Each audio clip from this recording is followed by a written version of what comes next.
All right, so what I want to talk about today is a little bit about how I think we got in the situation that we're in with the problems with getting anything done and the backup of work and that type of thing. Um, what I seen coming was well, I didn't really see it coming, but I see it hindsight was basically between the early to mid 2000s and 2015 in there, or 13, 14. It was about a 5 year span there, is what I was told by someone. They basically flooded the market with automotive people.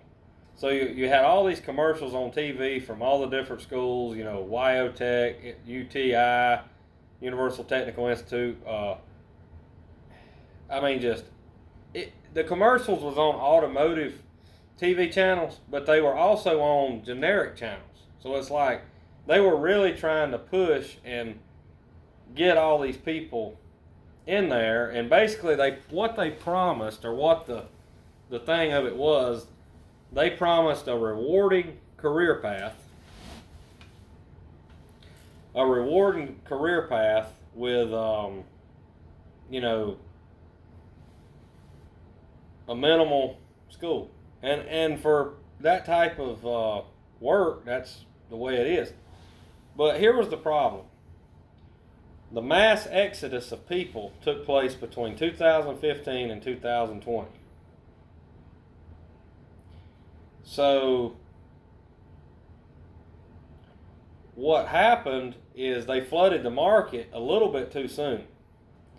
So a lot of these people that went to school for auto body, auto collision, and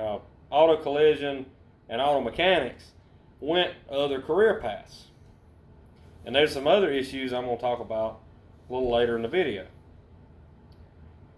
And it comes down to money, basically, is why we're in the situation. And fear to change, I think. So I went to auto mechanics and I followed that career path. But I quickly seen for myself that working on late model cars and being a mechanic, technician, and having to deal with all this nonsense testing and all that crap is not what I wanted to do. So I went a year of tech and dropped out. I should have probably went auto body route then, but hindsight's 2020. That was always going to be my hobby. The other was going to be how I made my living. Again, I found out. If anything, I found out what I did not want to do, so it wasn't a wash. And I had a good time in auto mechanics in high school. I was able to go to the troubleshooting Ford AAA student auto skills contest, and that was a lot of fun. And that's something that I'll always be able to say I was able to do. They don't even have that contest anymore, which is, I think, sad. But so you got a flooded market of people, and the great exodus of people hadn't happened yet. So again, a lot of those people went other directions. Then the great exodus occurred in between 15 and 20. A lot of these people retired, got out of it, started just doing, whatever they wanted to do. And, just basically picking and choosing work. A lot of these guys that still is doing stuff, they only do the classic car. They only work on stuff that they want to work on. And most of the time that's the older cars. So just a lot of time getting general maintenance done, it can be quite a wait because the older crowd has kind of dispersed. And this goes into this is the auto body world and the auto mechanics world. But one of the big issues, I did a search, and I come up with an article from 2012, and it was talking about by 2020 how short of auto mechanics the country was going to be in. And I remember seeing that article, or seeing a similar article 10 years ago, thinking, because then I'm like, what are we going to do? So at that time, I had chosen a different path. I decided to get a job at the local rug manufacturer, Oregon Rugs. And then through a temp service in fall of 2010. And I got hired in, and I was there for 2 years. And then new plant come to town called First Quality Tissue, make paper towels and stuff like that, and I got a job there. And I was there for 14 months. After that, I decided that wasn't for me. I went into dibbling with the type of work I do now. I got sick. I was down for about a year. I had colon cancer, and now here we are today. So I'm doing what I want to do, and I'm happy and blessed to be in the position I'm in. But that ain't what this video is about. This video is about what happened and why I think we're in the pickle that we're in the industry. And again, it started with the flooding the market of people to be mechanics, be technicians.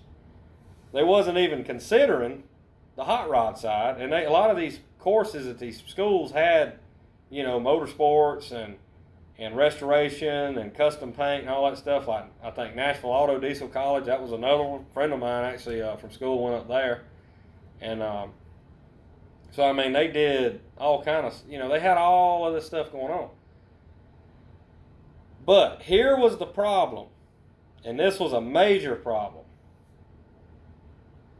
Even though the classic car industry has been huge for so long, and even though, you could still make good money in the industry years ago, it wasn't as much, but cost of living was less, so it all equals out. Everywhere that you would try to get a job, and I've heard this by more than one person, wanted somebody with experience. They didn't want to have to train anybody. So even like myself, if I had decided to try to go get a job in a body shop, there was only probably one shop, a guy that I knew, and he had known me since I was a kid, that I could have went, if I decided after I quit tech that I wanted to have done the auto body thing, I could have went and got a job at his body shop about 20 minutes or 15, 20 minutes from here and rolled with it.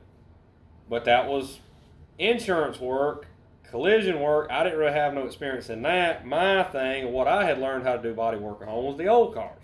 So I could have done some body work, but I wouldn't have known how to, and I still don't know how to pull frames and all that stuff. So, just is what it is. But that's the only guy that I could have probably went and got a job at if I'd have wanted to go, decided. And I did put in a few applications, and I can't remember if I talked to Lee. Maybe I talked to Lee at that right after I quit tech, and he, at that time, he didn't really need anybody, and he didn't want to get me in there and it not work out. So, but I can't remember. That's been a while. But anyway, most of these people wanted experience. So what happened is a lot of these people who wanted to get a job in especially the restoration, the hot rod world, went to other industries too. So they went to plants like Michelin or Timken or all these, BMW, all these places around in the upstate. We have a huge industries around here, and left the industry. So you lost, not only did you flood the market, then you lost a lot of the people who wanted to do this, who wanted to be me and work on this every day. You lost them. Now they've got good jobs, good benefits, etc., etc. They can't leave, not going to leave.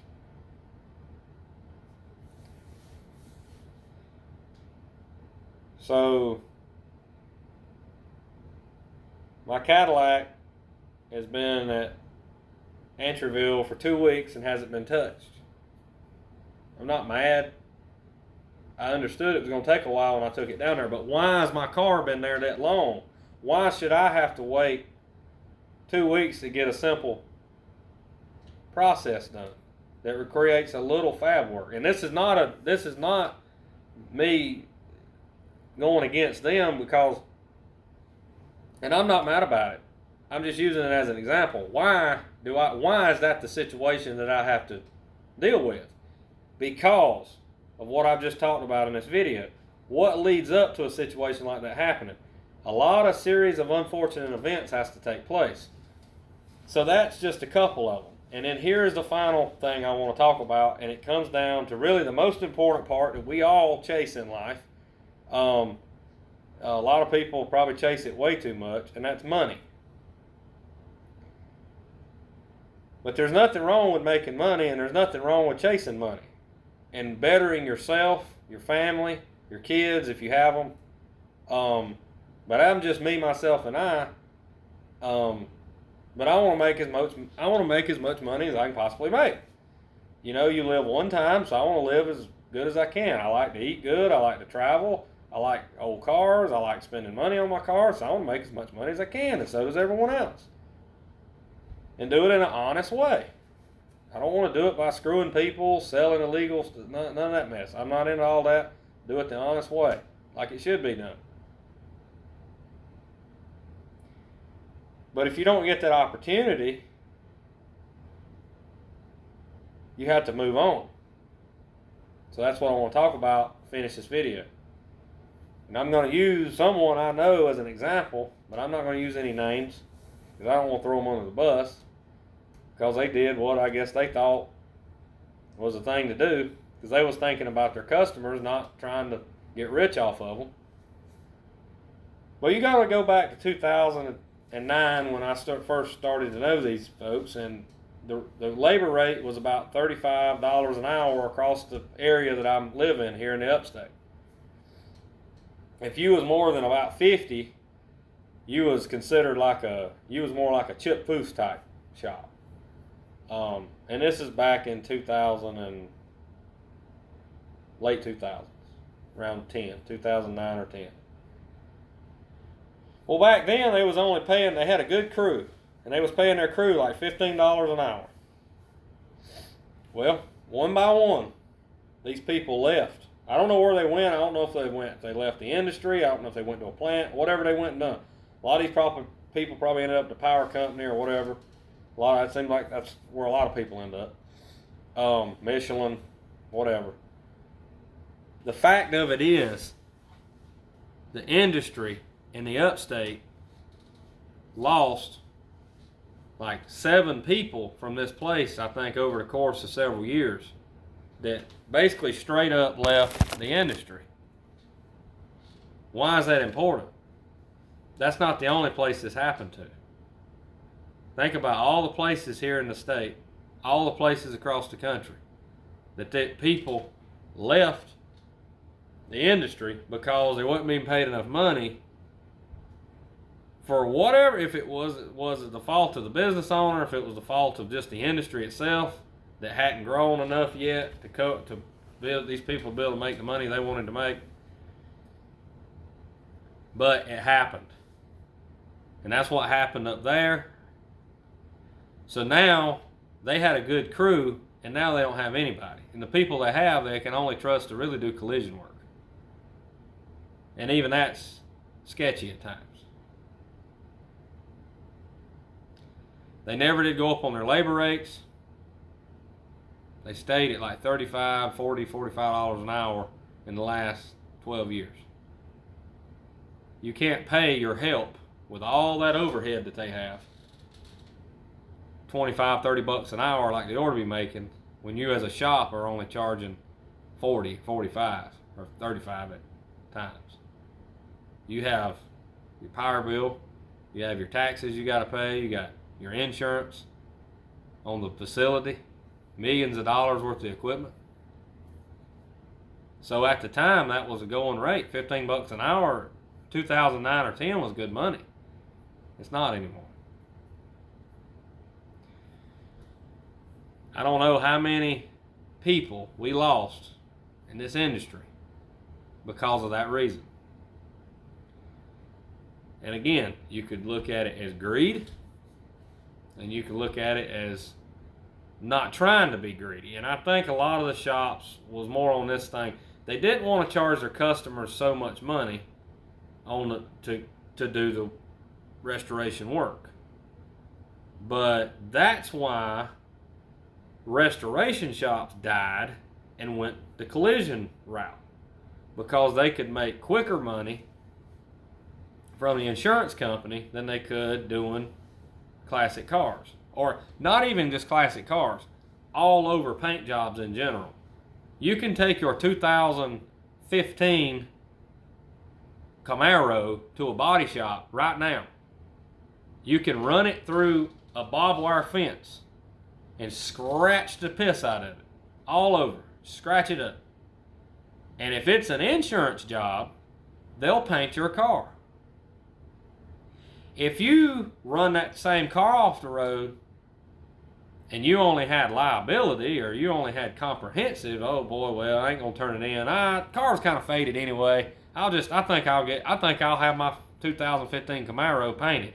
I will add some SS stripes with a nicer hood and all that kind. They won't do it. They won't even do it. It's got to be insurance work. They don't even deal with people paying out of pocket. And I'm not speaking for 100% of the shops, but I'm speaking for about 99% of them.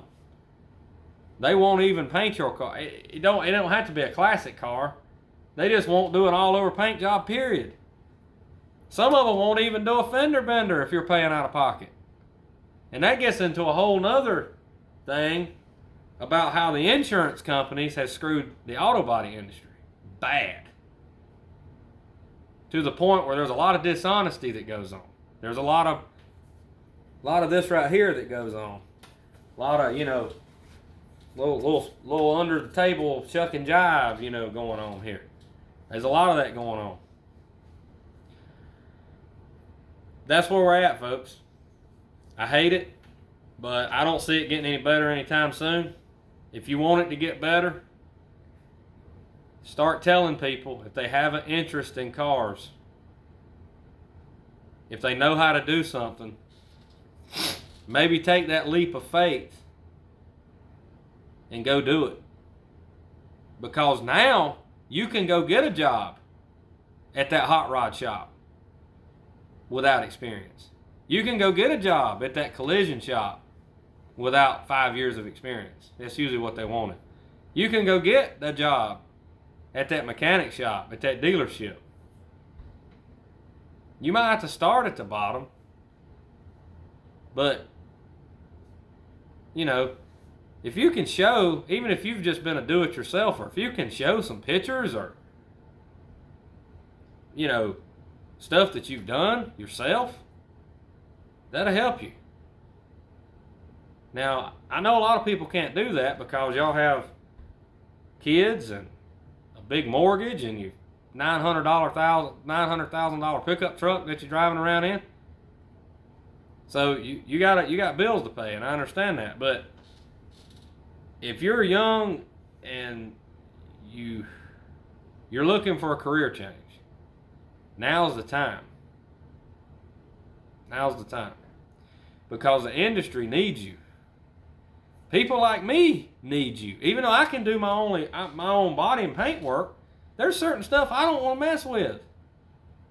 Could I have fixed the brakes on my Cadillac? Yeah. Did I want to go through the aggravation of putting the Willwood master cylinder on it and having to drill more holes in the brake pedal and the firewall? Go through all that. I didn't want to deal with it. I'd rather be working on your car and you paying me, or I'd be doing something other type of task on my own car. There's just certain things I don't want to do. So I need you. The industry needs you. So anyway, thanks for watching.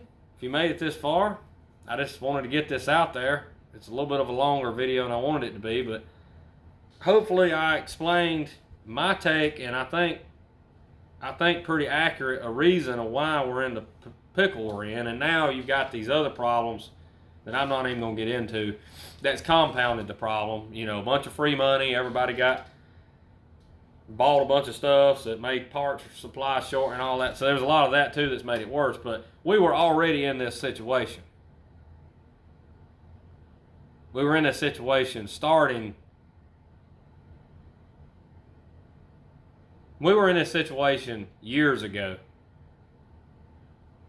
And people could talk about it and people could see it. And there's a lot of people that just don't, now though it's changed. You can make good money getting your hands dirty. More money doing that, and it's the whole industry. The whole industrial industry needs people. Automotive, transportation in general, HVAC, plumbing, landscaping, garage building, concrete, grading, everything. Whatever your interest is, go do it. Don't sit behind that desk the rest of your life. Get out, make the change. Because right now is a good time. The industry needs you. And these places are willing to pony up. You got them right now. Take advantage. Go get that $20 an hour, that $25 an hour to go do something you kind of enjoy doing. So anyway, with that being said, thanks for watching. Good luck. And if you're thinking about going into the industry, do it. Like I said, I need someone to work on my cars too. I can't do it all. There's only one of me. There was almost 500,000 Monte Carlos made, and if there's just 10% left exists, that's thousands and thousands of cars. I can't build that many cars in my lifetime. I need y'all to help build them too. We'll see you next time.